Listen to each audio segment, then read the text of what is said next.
The walls are closing in on Chuck Schumer. The revolt has officially begun, and unfortunately for Chuck, it's coming from inside the Democrat coalition. We're going to see some new polling that's an absolute nightmare for the Democrats, and how even some of their most loyal constituents are now openly calling on their leadership to cave and quit while they're behind.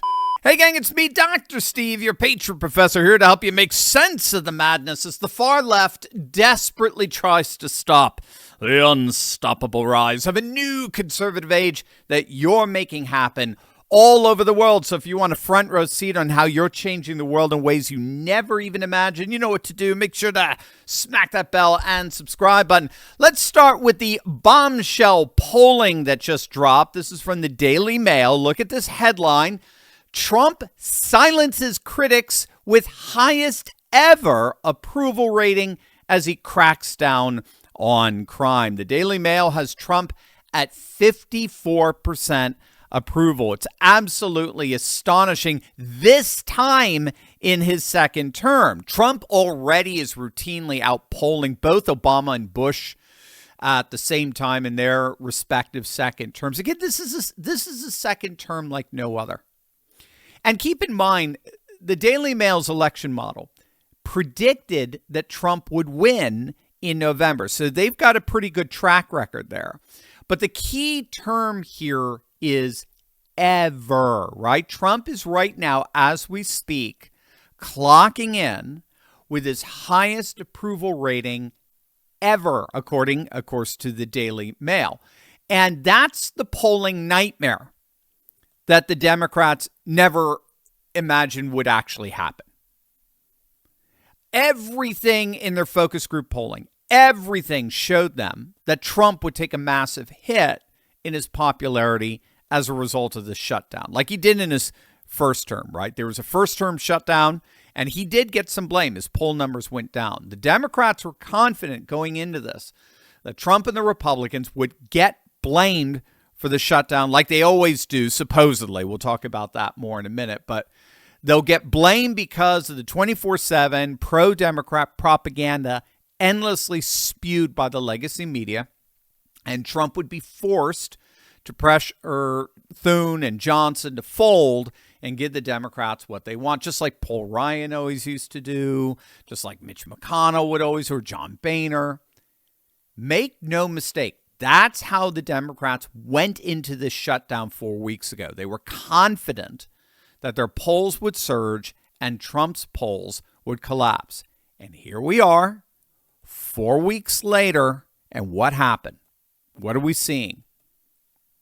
We're seeing the exact opposite. We're seeing a literal inversion of that expectation. Trump's polls are surging. Even CNN is admitting that. CNN is admitting, Harry Ent of CNN is admitting that Trump's polls now are higher than before, right before the shutdown began. Trump's polls are surging, and the Democrats? Take a look at the latest from Quinnipiac. This was just dropped last week. I mean, look at this. Democrats are stuck. They are mired in the 20s. They're at a 26% approval rating, gang. It doesn't get a lot lower than that. So here we are 4 weeks in, and the Democrats have spiraled into record low approvals, all the while President Trump is actually at, well, according to the Daily Mail, record highs. Again, you can't make this stuff up. Democrats are cratering. Trump is surging. That's the reality. And as if things couldn't possibly get worse, now we're beginning to see the Democrat base revolt against Schumer and this disastrous shutdown. The Federal Workers Union, which is basically just a Democrat super PAC at this point, they're turning on the Democrats.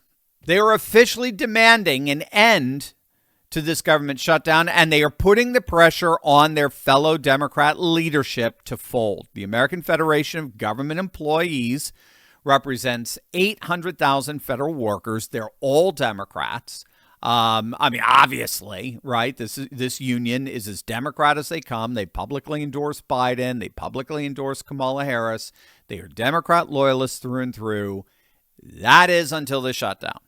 And now they are openly saying they have had enough. Union President Everett Kelly just released a blistering public statement saying that it is past time to end the shutdown, and he is openly calling on Democrat leadership to cave.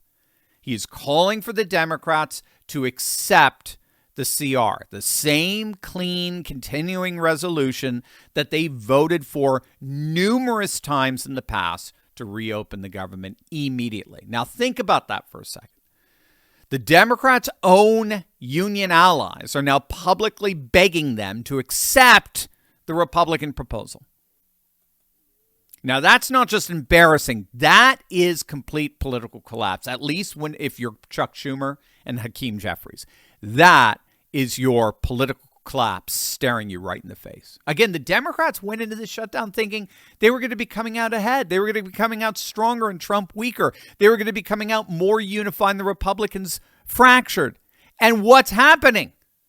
Trump is surging in the polls while their own polls are tanking. Republicans are more unified than ever. All the while, 3 Democrat senators have consistently broke ranks and more to follow, voting for the CR. And now the Federal Workers Union boss, a loyalist Democrat, is calling on Democrat leadership to cave and vote for the very CR that they've been voting against 12 straight times. Again, you don't have to be a genius here. When your most loyal supporters, the federal employee unions that bankroll your campaigns, are publicly calling you out, you have lost. Plain and simple. And if you could believe it, even the ultra-leftist activists over at MSNBC are recognizing how utterly devastating all of this is for the Democrats. With MSNBC's Kevin Fry on Capitol Hill, where lawmakers are facing growing calls to end the shutdown. Kevin, what's the latest? Yeah, I mean, this is a very dramatic call from that union of federal employees representing hundreds of thousands with a statement today saying, among other things, that it's time for our leaders to start focusing on how to solve problems for the American people rather than on who is going to get the blame for a shutdown that Americans dislike. Because when the folks who serve this country are standing in line for food banks after missing a second paycheck because of this shutdown, they aren't looking for partisan spin. They're looking for wages that they earned. They go on to essentially say that Congress needs to pass, in their view, a clean CR. Now, when Speaker Mike Johnson was asked about this today, he certainly kind of leaned into this. In fact, we saw several top Republicans on the House side take advantage of this statement and basically point to it, saying, Democrats, the ball is in your court now, whether or not you decide to act on this. Johnson saying, I certainly hope this is a turning point in the shutdown, noting that this is a union, after all, that is weighing in this sort of way, and saying that this shutdown is a charade. Now, hey, gang, I've got something for you Maha fans making America healthy again. You like chocolate? Well, do I have something for you here? This is Black Forest's high flavanol cocoa power. I take it every morning. I put it in my coffee, and here's why. A recent study of 21,000 people just showed that this might reduce a heart attack by 27%. Yep. Isn't that amazing? Cocoa flavanols keep your arteries flexible. They lower your blood pressure by increasing your nitric oxide. It's loaded with magnesium, iron, potassium. It's like the difference between putting water in your gas tank versus high octane. So that's why I switched to Black Forest high flavanol cocoa. It's not candy. It's performance fuel. Every scoop delivers the same active compounds Harvard researchers linked to cardiovascular support, better blood flow, and even sharper focus. Think of it like your insurance policy. Inside-out protection for your heart, brain, and stamina. I've been putting this in my coffee every morning, and I'm telling you, gang, within like 10 minutes, I'm wide awake, ready to go. So if you're looking for that extra insurance policy to keep that blood flowing and that ticker pumping, and you want to kick your coffee up a notch, this is what you're looking for. And here's the bottom line. This is the final week to stock up. Once October 30th passes, the buy one, get one free deal will be gone for good. So if you've been thinking about trying it, act now before it's gone again. Click on that link in the description. Take advantage of the buy one, get one free deal while it lasts, and take control of your health today. So in effect, what MSNBC was basically admitting there in their own subtle way is that the Schumer's entire shutdown strategy is collapsing in real time. Again, you got 3 Democrat senators consistently jumping ship, voting to pass the CR. All the while, one of the largest Democrat unions are calling for their Democrat leadership to vote for that very CR. That's called a shutdown collapse. And MSNBC isn't alone in this. Take a look at this brutal takedown by CNBC. Now, again, it's done in a very subtle way, but watch this anchor embarrassingly call out Hakeem Jeffries' undeniable hypocrisy in all this. Check this out. It said what you are asking the Republicans to do right now when they control the White House, the Senate, and the House is effectively what the Democrats could not do when they controlled all 3 of those heads of government themselves. The 10-year setup for this, for these, or the 3-year setup for the expiration of these credits was intentionally put in. It was put in when you controlled the White House, the House, and the Senate. You couldn't get it passed for longer. And so this is a setup that kind of your own creation that you all couldn't extend beyond that. Now you want the Republicans to do something you didn't do when you were in power? It's not a setup beyond what we could do. We extended the Affordable Care Act tax credits in 2022 for 3 years. The program is working. It's providing health care to tens of millions of people in an affordable way, and it should be continued. It's interesting to us that Republicans decided that they would prefer to permanently extend massive tax breaks for their billionaire donors in their one big ugly bill. Now, you see, that is what the press is supposed to be. Holding our leaders accountable to truth, accountable to objectively verifiable facts, not spew propaganda, not spin, facts and reason and accountability. And you just saw a masterclass in that. Mr. Jeffries, what you're asking the Republicans to do when they control the White House, Senate, and House is what the Democrats could not do when you controlled all 3 heads of government. The 3-year setup for the expiration of Obamacare credits was put in when you controlled the White House, when you controlled the Senate, when you controlled the House. This is a setup of your own creation, and now you want the Republicans to do something you didn't do when you were in power? Gang, that's called journalism right there. There was more journalism in those 60 seconds than you would get in a year of CNN or MSNBC. Now, that said,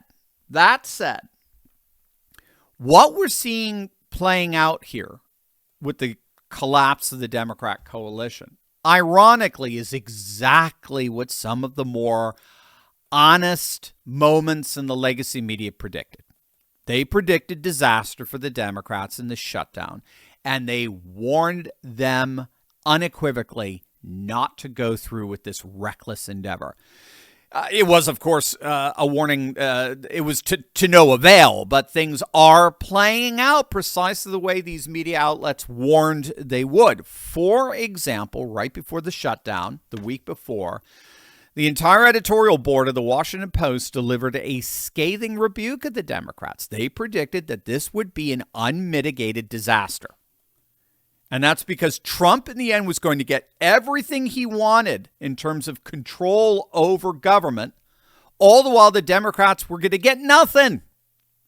It was completely asymmetrical in terms of the standoff. Trump would get everything he wanted while they were holding out, and the Democrats would get nothing as they were holding out.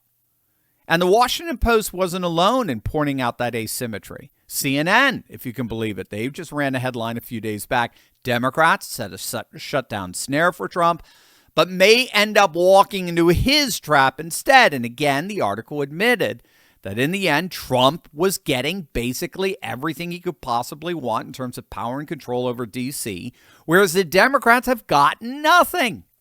They're holding out for what they want, all the while Trump gets precisely what he wants in their holding out. Again, a completely asymmetrical standoff. And we can keep going. USA Today is explicitly laying the blame for the shutdown at the feet of the Democrats. And that's all because in the end, historically, the party that makes the demands ultimately always gets the blame.